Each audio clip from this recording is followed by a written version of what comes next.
አሊ ናይ ዴሊቨሪ ቦርሳ ተሓንጊጣ ጫማ ንኽትገዝእ ናብ ሓደ ድኳን ኣተወት እሞ ሰራሕተኛ ናይቲ እንዳ ጫማ ድማ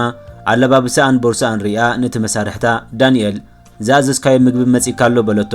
ዳንኤል ብኣጉርመት መጺኡ ወላ ሓደ ዝኣዘዞ ነገር ከም ዘየለ ምስ ነገራ ድማ አሊ ንብረት ንኸብጽሕ ኣይኮንኩን መጽእ ሎሚ ናይ ድራር ዕድመ ስለ ዘለኒ ጽቡቕ ጫማ ክገዝእ መጽእ ዘለኹ በለቶ። ዳንኤል በሓጎስ ንኽትኣቱን ደስ ዝበላ ጫማ እውን ንኽትመርጽ ነገራ እሞ አሊ ንኽትመርጽ እናተበገሰት እንከላ ድማ እታ መሳርሕቱ እዞም ሰራሕተኛታት ናይ ዴሊቨሪ ግን ናይ ድራር መደብ ከም ዘለኩም ኣይፈልጥን ነይረ ኢላ ዶ በለታ። አሊ ኸኣ ዘረባ ናይታ ሰራሕተኛ ብዙሕ ደስ ከይበላ ሕጂ ክትፈልጢ ኢኺ ኢላ ደጊማ ኣዝዩ ጽቡቕ ጫማ ክትገዝእ ከም ትደሊ ሓቢራ ቦርሳ ብምውራድ ክትመርጽ ጀመረት። ብድሕሪ ዝኣሊ ነቲ ዝመረጸቶ ጫማ ኣልዒላ በዛ ዓይነት ጫማ ቁጽሪ 37 ኣለኩም ድዩ ኢላ ሓተቶት እሞ እታ ሰራሕተኛ ናባ ብምቕራብ ከዓ ነቲ ጫማ ክትገዝእ ዓቕሚ ዘይብላ ስለ ዝመሰላ እዚ ጫማ ክቡር እዩ $220 ዋግኡ በለታ። አሊ ብቁጥዐ ኣነ ሳይዝ እምበር ዋጋ ኣይኮንኩን ሓቲተኪ ምስ በለታ ከዓ ከይመለሰትላ ካልእ ክትገዝእ እትደሊ ጓል መጽያ ኣቋረጸተን። ሰራሕተኛ ኣጋውና ናይታ ክትገዝእ ዝመጸት ጓል ጽቡቕ ጌራ ብምርኣይ ክትገዝእ ከም ትኽእል ምስ ረጋገጸት ከዓ ዳንኤል ነዛ ናይ ዴሊቨሪ ሰራሕተኛ ንስኻ ስምዓያ ኢላ ገዲፋታ ኸደት። ናብታ ሃብታም ጓል ከይዳ ድማ ብኣኽብሮት እንታይ ክትሕግዛ ከም ትደሊ ሓተተታ እሞ ሃብታም ጓል ድማ ንፕሮግራም ዝኸውን ጽቡቕ ጫማ ከም ትደሊ ነገረታ። ዳንኤል ናብ አሊ ብምምጻእ ስለ መሳርሕቱ የቕረይታ ብምሕታት ቁጽሪ ክንደይ ጫማ ከም ትደሊ ንኽትነግሮ ሓተታ። ምስ ነገረቱ ከዓ ዳንኤል ቆልጢፉ ሒዝላ ከም ዝመጽእ ነጊርዋ ኸደ። ሰራሕተኛ ነታ ሃብታም ጓል ንፕሮግራም ዝኸውን ኣዝዩ ብሉጽ ዝኾነ ጫማታት ከም ዘለዎም ሓቢራ ናብቲ አሊ ዝነበረቶ ቦታ ሒዛታ ብምኻድ ነቲ አሊ ኣቐዲማ ዝመረጸቶ ጫማ ብምልዓል እዚአን ጫማ ኣዝየን ጽቡቓት እየን ምሳኺ ጽቡቕ ከም ዝመጻ ከዓ ርግጸኛ ኢላ ንኽትዕቁኖ ሓበረታ። ሃብታም ጓል እውን ነቲ ጫማ ተቐቢላ ቁጽሪ ክንደይ ምዃኑ ብምርኣይ ቁጽሪ 37 ይህልወኩም ዶ ይኸውን በለታ እሞ ሰራሕተኛ እውን ብሓጎስ ሒዛትላ ከም ትመጽእ ነጊራ ገዲፋታ ኸደት። ብድሕሪ ዚ ዳንኤል ነቲ ጫማ ሒዙ እናወፀ እንከሎ መሳርሕቱ ደወቢላ እዚ ጫማ እታ ዴሊቨሪ ትሰርሕ ጓል ዝመረጸቶ እንዲ ሓቀይ በለቶ። እወ ምስ በለ ከዓ ቁጽሪ ክንደይ እዩ በለቶ እሞ ዳንኤል ቁጽሪ 37 ምዃኑ ምስ ነገረ ከዓ ሰራሕተኛ እዛ ናተይ ዓሚል ነዚ ቁጽሪ እዚኣ ትደሊ ዘላ ስለዚ ንዓይ ሃበኒ በለቶ። ዳንኤል ነቲ ጫማ እታ ዴሊቨሪ ትሰርሕ ጓል ቅድሚ እታ ሃብታም ጓል ከም ዝሓተተት ምስ ነገራ ከዓ መሳርሕቱ ካብ ክልቲአን ነዚ ጫማ ክትገዝእ ትኽእል መን ይመስለካ እዛ ሃብታም ጓል ዶ ወይስ እዛ ዴሊቨሪ ትሰርሕ ጓል በለቶ። ንሱ ከዓ ነቲ ዝሓተተቶ ሕቶ ከይመለሰ እዚ ትብልዮ ዘለኺ ብዙሕ ኣገዳሲ ኣይኮነን እዛ ዴሊቨሪ ትሰርሕ ጓል እያ መጀመርታ ሓቲታ ስለዚ ንሳ እያ ክትወስዶ ዘለዋ በላ እሞ ንሳ ድማ ዓሚላ ሃብታም ስለ ዝኾነት ብዙሕ ቲብ ከም ትገድፈላን ካብቲ ዝገደፈትላ ቲብ እውን ከም ትመቕሎን ገለጸትሉ። ዳንኤል ነቲ ዘቕረበትሉ ሓሳብ ነጺጉ ጎዲፍዋ ክኸይድ ምስ በለ ከዓ ሰራሕተኛ ብሓይሊ ነቲ ጫማ ካብ ኢዱ እናወሰደት ሓላፊት ካብ ምዃኑ ባይትረስዕ እንተ ደኣ ቀዋሚ ሰራሕተኛ ናይዚ ትካል ክትከውን ትደሊ ኾንካ እዚ ዝብለካ ዘለኹ ክትገብር ኣለካ ብምባል ነቲ ጫማ መንጢላቱ ኸደት። ናብታ ሃብታም ጓል መጽያ ከዓ ኣዚኺ ዕድለኛ እኺ ናይ መወዳእታ ጫማኤ ሒዘል ክመጽእ ዘለኹ ኢላ ሃበታ እሞ ንሳ ከዓ ኣብ ህይወት ዘጋጥም ነገር ኩሉ ምኽንያት ከም ዘለዎ ገሊጻ ተቐበለታ። አሊ ነዚ ኩሉ ሱቕ ኢላ ክትዕዘብ ድሕሪ ምጽናሕ ቅድሚ እዛ ጓል እኮ ኣነ ነዘን ጫማ ኣዚዞየ ጸኒሐ ስለዚ ንዓይ ኢኹም ክትህቡኒ ዝግባእኩም በለታ። ሰራሕተኛ ብቁጥዐ ኣብዚ ስራሕ ንስኺ ክትእዝዝና ስልጣን የብልክን በለታ። አሊ ድማ ህደ ኢላ ኣነ ይእዝዝ ዘይኮንኩን ዘለኹ ንኹላትና ዓማዊል ንምንታይ ብማዕረ ዘይትርእዩና ኢልአ ዝሓትት ዘለኹ በለታ እሞ እታ ሰራሕተኛ ከዓ ንኸይትምልሰላ ገጽ ከሊኣ ንዳንኤል ፀዊዓ ንዓሚሉ ባዕሉ ንኽሰምዓ ሓበረቶ። ዳንኤል መጺኡ ቁጽሪ 37 ከም ዝተወድአን ትደሊ እንተኾይና ካልእ ጫማ ክርእያ ከም ዝኽእል ሓበራ እሞ አሊ ናብቲ እታ ሃብታም ጓል ዝሓዘቶ ጫማ እናመልከተት ኣነ ነዚአን ጽቡቓት ጫማኤ መሪፀ ነይረ በለቶ። ዳንኤል ከዓ ከምቲ ዝመረጾቶ ዓይነት ጫማ ከም ዝተወድአን ካልእ ጽቡቕ ጫማ ክርእያ ከም ዝኽእል ሓቢሩ ሒዝዋ ኸደ። አሊ ምስ ከደት ከዓ ሰራሕተኛ ነታ ሃብታም ጓል ከመይ ዓይነት ረባሽት ጓል እያ ገጢማትና ሎሚ እዚ ጫማ ካብኣ ንላዕሊ ንዓኺ ከም ዘጸብቐልኪ ርግጸኛ የበለታ እሞ ሃብታም ጓል ድማ ነቲ ጫማ ክትገዝኦ ከም ትደሊ ነገረታ። ሰራሕተኛ ንኽትዕሽገላ ነቲ ጫማ ክትቅበላ ምስ በለት ከዓ ጓል ምዕሻግ የድልየክን እዩ ለቢሰየ ክኸይድ እየ ዝደሊ በለታ። ሰራሕተኛ ድማ ቅድሚ ምልባሳ ከም ዝተሸጠ መታን ክትፈልጥ ሕሳብ ከፊላ ብማሽን ክትሕልፎ ከም ዘለዋ ነጊራ ተቐበለታ። አሊ እቲ ነገር ፈጺሙ ስለ ዘይተዋሓጠላ ዳንኤል እዚ መሳርሕትኻ ክትገብሮ ዝጸንሐ ተግባር ጌጋ ምዃኑ ትፈልጥ ዲኻ በለቶ እሞ ንሱ ድማ እቲ ትኽክል ዝኾነ ነገር ክገብር ደልዩ እኳ እንተነበረ ነገር ግን እታ መሳርሕቱ ቅድሚኡ ኣብቲ ትካል ነዊሕ ግዜ ስለ ዝሰርሐት ሓላፊቱ እውን ስለ ዝኾነት ክቃወማ ከም ዘይክእል ገለጸላ። ኣለ ቀጺላ ንምንታይ ንዓይ ግን ክትሸጠለይ ዘይደለየት ኢላ ምስ ሓተተቶ ኸኣ ዳንኤል ነቲ ጫማን ክትገዝእ ዓቕሚ ዘይብልኪ ስለ ዝመሰለያ ትኸውን በላ። ኣለ እውን ተባሳጨያ ከምዚ ኸመይ ዓይነት ሰብ ገንዘብ ቆጢቡ ጫማ ክገዝእ ኣይክእልንዩ ኢልኩም ዲኹም ተሓስቡ ኢላ ደጊማ ሓተተቶ እሞ ዳንኤል ከኣ እዚ እታ መሳርሕቱ ተሓስቦ ሓሳብ እምበር ናቱ ሓሳብ ከም ዘይኮነ ገሊጹ ኣነ ኩሉ ዓሚል ብማዕረግ ክኸብርን ክስማዕን ኣለዎ ኢለ ዝኣምን በላ። ብድሕሪ እዚ ሃብታም ጓል ነቲ ጫማ ምስ ገበረቶ ሰራሕተኛ ኣመና ከም ዘጸበቐላ ገሊጻ ብካሽ ዲኺ ክትከፍሊ ወላስ ብኻርድ በለታ እሞ ጓል እውን ብካሽ ከም ትኸፍል ሓቢራ ቦርሳኣ ክትፍትሽ ጀመረት። ኣብ ቦርሳኣ ገንዘብ ምሳኣነ ድማ ፖርቶፊልየይ ኣብ ማኪናይ ረሲዑ መጽ ይመስለኒ ናብ ማኪናይ ከይደ ገንዘብ ሒዘልኪ ክምለስ ኢላ ክትከይድ ምስ በለ ሰራሕተኛ እቲ ጫማ ክረስሕ ስለ ዝኽእል ጌራቶ ክትከይድ ከም ዘይብላ ብኣኽብሮት ሓቢራ ደወበለታ። እንታይ ጸገም ኣለዎ ንኽገዝኦ ከየመጽ ድሓር መኪናይ ኣብ ርሑቕ ቦታ ኣይኮነትን ዘላ ኣብዚ ኣፍ ደገያ ዘላ ወላስ ነዚ ዘይረብሕ ጫማ ዝሰርቆ ይመስልኪ በለታ እሞ ሰራሕተኛ ድማ ሰራቂት ከም ዘይመሰለታን ነገር ግን ብሕጊ ናይቲ ትካል መሰረት ሕሳብ ከይከፈለት ነቲ ጫማ ጌራቶ ክትወፅእ ከም ዘይፈቀደላ ሓበረታ። ሃብታም ጓል እውን ብዘረባ ናይታ ሰራሕተኛ ኣመና ዝተባሳጨወት መሲላ ስለዚ ነዚ ጫማ ኣውፅዮ ዲኺ ትብልኒ ዘለኺ ከምዚ እንተኾይኑ ደኣ ናብ ካልእ ድኳን ከይደ ክገዝእ ይኽእል እየ ኢላ ነቲ ጫማ ከተውፅኦ ጀመረት እሞ ሰራሕተኛ ግን እቲ ትወሃቦ ቲብ ክትስእኖ ስለ ዘይደለየት ንዓኺ ግን ጸገም የብሉን ከፍቅደልኪ ይኽእል ኢላ ጌራቶ ንኽትከይድ ኣፍቀደትላ። ሃብታም ጓል እውን ደጊማ ኣመስጊና ቀልጢፋ ከም ትምለስ ነጊራታ ኸደት። ኣሊ ካብቲ ዳንኤል ዘምረጻ ዝተፈላለየ ጫማታት ጽቡቕ ዝበለቶ ምስ መረጸት ዳንኤል ብሓጎስ ካብ ውሽጢ እቲ ትለብሶ ቁጽሪ ሒዝላ ከም ዝመጽእ ነጊርዋ ኸደ። ነቲ ጫማ ሒዝላ እናተመልሰን ከሎ ኸኣ መሳርሕቱ ክሳብ ሕጂ ዲኻ ምዛ ናይ ደሊቨሪ ሰራሕተኛ ዘለኻ በለቶ። ንሱ ኸኣ እዎ ብምባል ካብኡ ጫማ ትገዝእ ከም ዘላ ሓበራ እሞ ንሳ እውን ከተዳኽመካ እምበር ትገዝእ ኣይመስለንን እዩ በለቶ።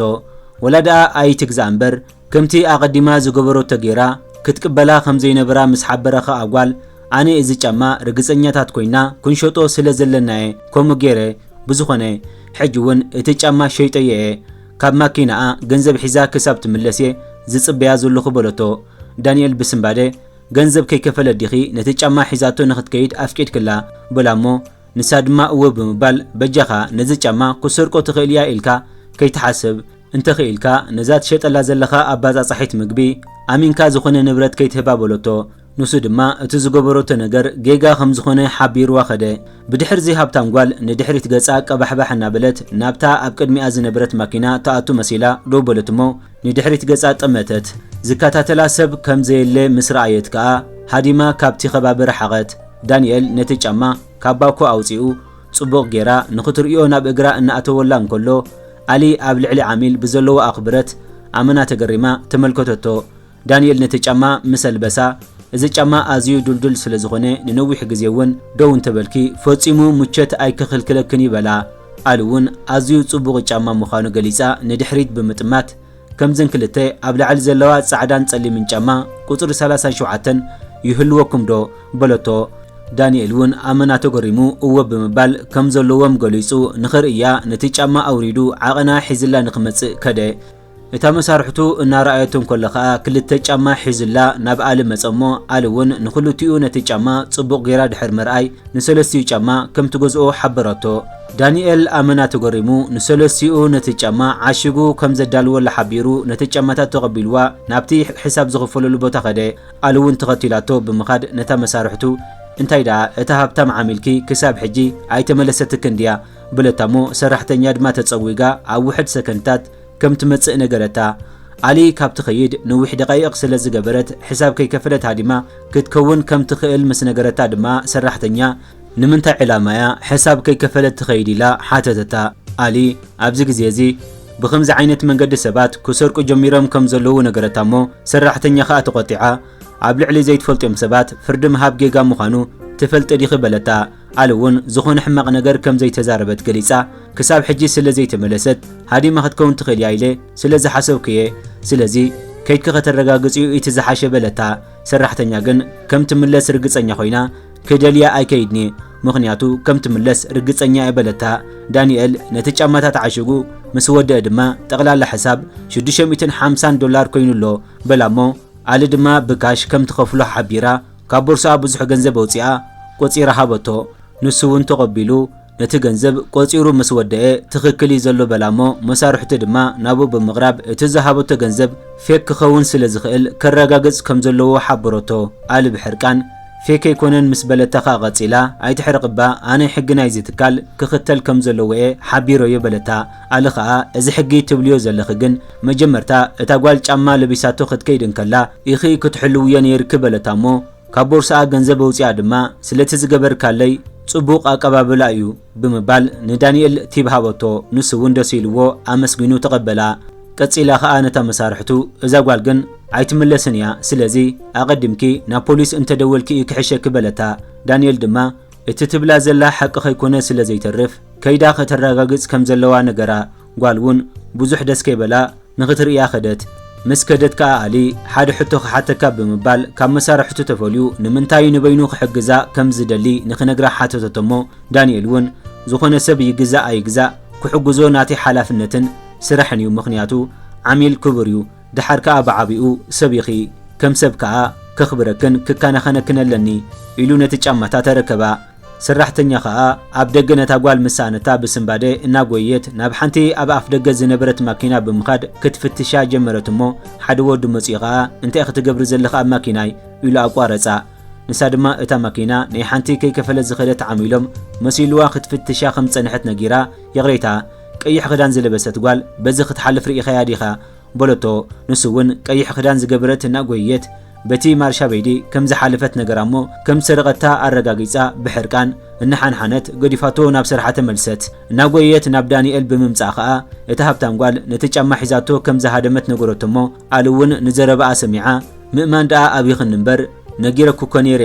ብኣካዳድና ጥራይኮ ሰብ ኣይምዘንዩ ብዝተኸደነቶ ክዳን ጥራይኺ ካባይ ኣጸቢቓ ተሓይሽ ዓሚል መሲል ክጸኒሑ በለታ እታ ሰራሕተኛ ከዓ ብቆጥዐ ኣብ ከምዚ ዓይነት ሽግር ወዲቐን ከለኹ ከምዚ ክትብልኒ ጉቦ ኣይኮነን ምስ በለታ ኣሊ ኣነኮ ሕማቕ ዘረባ ኣይተዛረብኩን ብሰንኪ ሕማቕ ግምት ከኢኺ ኣብዚ ሽግር ወዲቕ ክበለታ ሰራሕተኛ ድማ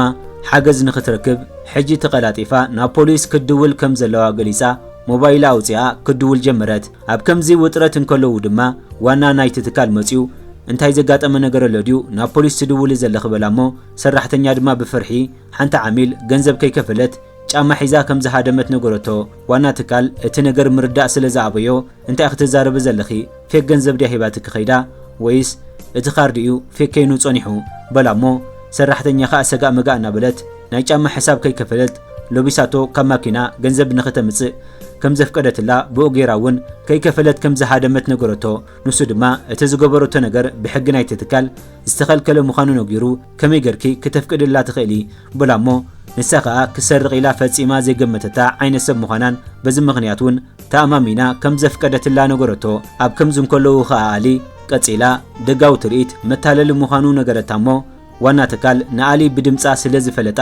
ናባ ብምቕራብ ኣሊ ዲኺ ይቕሬታ ካልእ ሰብ እንዲመሲል ንጸኒሑ ኢሉ ሰላም በላ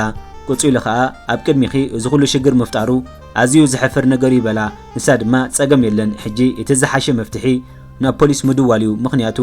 እዛ ጓል ካብዚ ከባቢ ኣርሒቓ ከይዳ እያ ትኸውን በለቶ ንሱ ድማ ነታ ሰራሕተኛ ናይ ክንደይ ዋጋ ጫማ ከም ዝወሰደት ሓተታ እሞ ኩሉ እቲ ዋጋ ምስ ነገረቶ ከዓ እቲ ዘጥፋኣቶ ገንዘብ ኣብ መወዳእታ ወርሒ ካብ ደሞዛ ከም ዝቁረፅን ካብ ሕጂ እውን ከምዚ ዓይነት ተግባር ክትገብር ከም ዘይብላ ሓቢሩ ንፖሊስ ንኽትሕብር ኣዘዛ ቆፂሉ ከዓ ንኣሊ ደጊሙ ብዝተፈጥረ ነገር የቕረይታ ሓቲቱ ጽቡቕ ገይሮም ደኸ የእንጉዶም ኺኢሉ ሓተታ ኣሊ ድማ እወ ብፍላይ ከዓ እዚ መንእሰይ ጽቡቕ ኣቀባብላ ስለ ዝገበረለይ ኣዝየ ዘመስግን በለቶ ዋና ትካል ኣመና ተሓጒሱ ብጣዕሚ ጽቡቕ ብዝኾነ እዛ ትርእይዋ ዘለኹም ናይ ኣድቨርታይዝ ሞዴል እያ ኣብዚ ቀረባ ግዜ ውዑል ጌራ መሳና ክሰርሕ ክጅምር እያ በሎም ኣሊ ድማ ምስኡ ምስራሕ ኣዝዩ ክብሪ ከም ዝስማዓ ገሊፃ ቅድሚ ስራሕ ምጅማረይ ግን ሓደ ነገር ክሓተካ ምደለኹ ብምባል ኣብቲ ስራሕ ናይ ኣድቨርታይዝ ዳንኤል ምስኣ ክሰርሕ ከም ትደሊ ሓበረቶ ንሱ እውን ደስ ኢልዎ ጸገም ከም ዘይብሉ ገሊጹ ኣፍቀደላ ኣሊ ቀፂላ እታ ሰራሕተኛኡ ጠበያ ንኽተሰኻኸል ክምዕዳ ከም ዘለዎ ምስ ነገረቶ ከዓ ናብታ ሰራሕተኛ ብምዛር ካልእኸ እንታይ ጌጋ ፈጺምከ ዲኺ ኢሉ ንኽትነግሮ ሓተታ ንሳ ድማ ንኣሊ በለባብሳ ፈሪዳ ከም ዓሚል ዝግባእ ክብርን ምክንኻንን ከም ዘይገበረትላ ነገረቶ ዋና ትካል ኣመናቱ ቆጥዑ ብኩሉ ዝሎሚ ዝተገብረ ነገር ካብ ሕጂ እንድሓር ሓላፊ ናይ ዝድኳን ንስኺ ዘይኮንኩ ዳንኤል ኮይኑሎ ንዓኺ ከዓ ናይ መወዳእታ መጠንቀቕታ ሂበክለኹ በላ ቆፂሉ ከዓ ንዳንኤል ስለቲ ዝገበሮ ዝነኣድን ዘደንቕን ስራሕ ኣመስጎኖሞ ንዳንኤል ድማ ብሓጎስ ስለቲ ዝሃቦ ዕድል ኣመስጎኖ ኣለ ከዓ ነታ ሰራሕተኛ ንዝኾነ ሰብ ጽቡቕ ጌርኪ ቅድሚ ምፍላጥኪ ክትፈርድዮ ከም ዘይብልኪ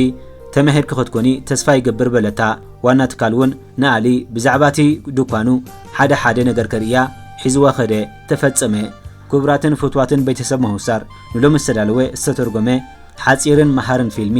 ነዚ መስል ነይሩ እንተፈቲኹሞ ናብ ካልእ ሰባት መታን ክበጽሕ ሼር ላይክ ምግባር ኣይትረስዑ ኢኹም ምዉቕ ሰላምታይ እውን ይርስዓኩን ክሳብ በኻልእ ቪድዮ ዝምለሰኩም ሰላም